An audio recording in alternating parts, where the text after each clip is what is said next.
بڑا ظلم ہو رہا ہے ہمارے فلسطین میں، مسلمانوں پر، ماؤں پر، بہنوں پر، بھائیوں پر شہید ہو رہے ہیں، تو ہمارا بھی حق بنتا ہے ہم ان کے لیے دعا کریں۔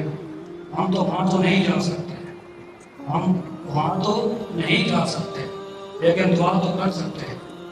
5 وقت نماز پڑھتے ہیں، دعا کر سکتے ہیں۔ اگر ان کے لیے صدقہ خیر دے دیں، یہ بھی بڑی اچھی بات ہے، کیونکہ صدقہ خیر بلاؤں کو ٹالتا ہے، مصیبتوں کو ٹالتا ہے۔ تو جب بھی اپنا صدقہ دیں تو ہمارے مسلمان فلسطین بھائیوں کا بھی صدقہ دے دیا کریں۔ تو راشد کے دینے سے اس میں ہمارا ہی فائدہ ہوتا ہے۔ ایک بات بتاتا ہوں، کروڑ پتی ایک آدمی تھا، بستر پہ لیٹا ہوتا، بیمار تھا، 100 بیماریاں اس کو لگی ہوئی تھی، سانس کی نالی لگی ہوئی تھی، نہ وہ کھا سکتا تھا، نہ پی سکتا تھا، نہ بول سکتا تھا، نہ چل سکتا تھا۔ اس کو پیمبر بھی رکھ دیا تھا اور کئی سال اپنا علاج کروایا بڑے بڑے ڈاکٹروں کے پاس، بڑی بڑی کلینک، بڑا پیسہ ضائع پانی کے طرح، لیکن علاج مؤثر نہیں ہوا، علاج مؤثر نہیں ہوا۔ ایک غریب بچہ، ایک یتیم بچہ اس کے پاس آتا ہے، کہتا ہے اے معذر، اے شخص، تو ہمارا کروڑوں پتی ہے، تو امیر ہے، تو مجھے صدقہ دے دے۔ میرے گھر میں نہ باپ ہے، نہ بڑا بھائی ہے، میں اکیلا اپنی بہنوں اور ماؤں کے لیے کمانے والا ہوں، تو مجھے کچھ پیسے دے دے، اللہ تجھے شفا دے دے گا۔ وہ شخص اشارہ کرتا ہے، ہاتھ تو نہیں اٹھا سکتا تھا لیکن اشارہ کرتا ہے، اس کو 1000 روپے دے دیا جاتا ہے۔ جب اس کو 1000 روپے کے دن اس بیمار کی سانس کی نالی اتر جاتی ہے، سانس بحال ہو جاتی ہے اور وہ خوش ہو جاتا ہے، اتنا پیسہ میں نے بہایا، آج تک مجھے کوئی شفا نہیں ملی، آج کوئی ایسا منظر دیکھنے کو نہیں ملا، مگر کمال ہے میں نے 1000 دیا، میں نے خدا میں دیا، یتیم بچے کو دیا، میری سانس کی نالی اتر گئی اور سانس بحال ہو گئی۔ تو اب وہ اشارہ کرتا ہے جتنے بھی غرباء مسکین ہیں سب کو یہاں لے آؤ، سب کو یہاں لے آؤ اور سب میں پیسے بانٹ دو۔ جب پیسے بانٹ دیتے ہیں وہ اس کے ہاتھ اٹھنے لگ جاتے ہیں، بولنا شروع کر دیتا ہے۔ جب وہ کہتا ہے یہ تو بڑا اچھا معاملہ ہو گیا، اللہ نے ان کی دعا سن لی ہے، اللہ نے ان کی دعا سن لی اور خیرات دینے سے مصیبت ٹلتی ہے۔ تو جتنے بھی غریب مسکین تھے سب کو بلایا اور سب کی بیٹیوں پہ سب پہ ہاتھ رکھا، یہ آج سے ہماری بیٹیاں ہیں، ان کی شادی میں کراؤں گا، ان کی وکالت میں اپنے ذمہ لیتا ہوں اور یتیم بچوں کو میں پڑھاؤں گا، ان کے لیے اسکول بناؤں گا۔ اگلے دن اس کا پیشاب کا پیمبر اتر جاتا ہے۔ کہ بولا سبحان اللہ، سبحان اللہ کہنے سے نہ خرچہ ہوتا نہ پرچہ ہوتا ہے، آسمان میں اس کا چرچا ہوتا ہے۔ ارے پرچہ کروانا ہے تو پولیس والے سے کروا لو، اگر چرچا کروانا ہے تو فرشتوں سے کہہ کے کروا لو۔ القرآن القدسی میں موجود ہے، اللہ رب العزت فرماتا ہے اے میرے بندے تو مجھے یاد کر تنہائی میں تجھے تنہائی میں یاد کروں گا۔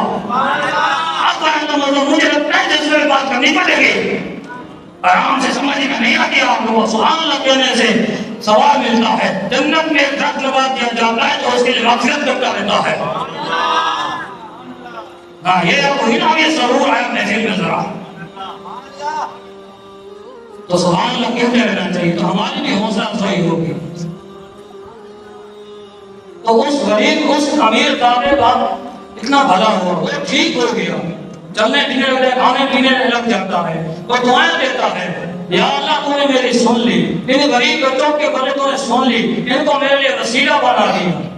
مولا علی کی بات بتاتا ہوں، مولا علی اپنے گھر میں بیٹھے تھے، اپنی بیوی سے فاطمہ سے فرماتے ہیں اے کائنات کی عظیم فاطمہ، اے عظیم باپ کی عظیم فاطمہ، تو نے آج تک مجھ سے کچھ مانگا نہیں، آج تک تو نے مجھ سے کچھ مانگا نہیں ہے، آج مانگ، تیرے دل کی کیا خواہش ہے؟ بی فاطمہ تو زہرا سلام علیہ کہتی ہیں آج مجھے انار کھانے کا دل کر رہا ہے، انار کھانے کا دل کر رہا ہے۔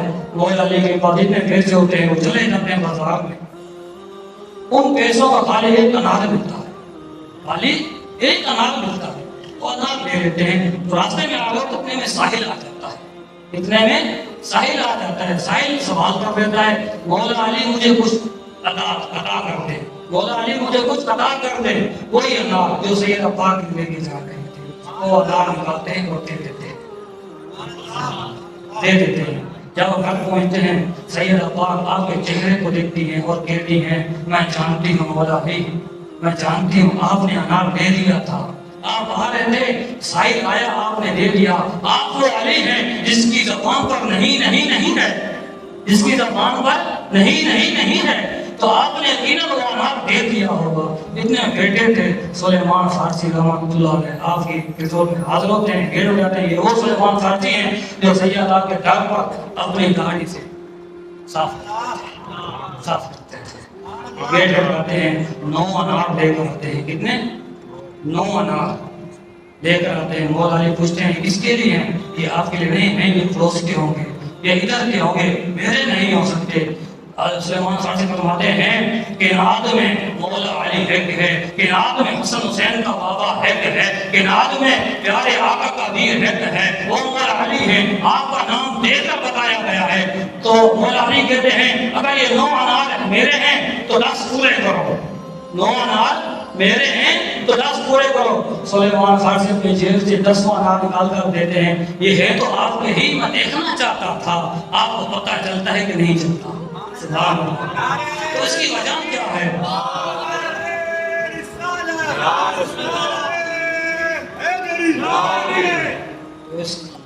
تو آپ کو پتہ کیسے چلتا ہے؟ مولا علی فرماتے ہیں میرا رب جھوٹ بولنے سے پاک ہے، میرا رب جھوٹ بولنے سے پاک ہے۔ اس نے کہا جو میری راہ میں ایک دے گا میں اس کو 10 دوں گا، جب اس کی راہ میں میں نے ایک دیا ہے وہ 9 کیسے دے سکتا ہے؟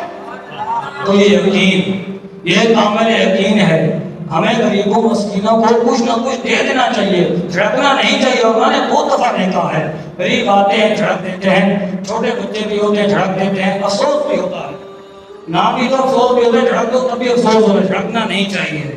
کیا ان کی بات دعا لگے پھر یہ سوچے اگر یہ میرے پاس آیا ہے تو کیوں آیا ہے؟ اس لیے نہیں، اس کو بھیجنے والے نے بھیجا ہے، تو کچھ نہ کچھ ادا کر دو۔ آپ ایک کرو گے اللہ 10 دے گا آپ کو۔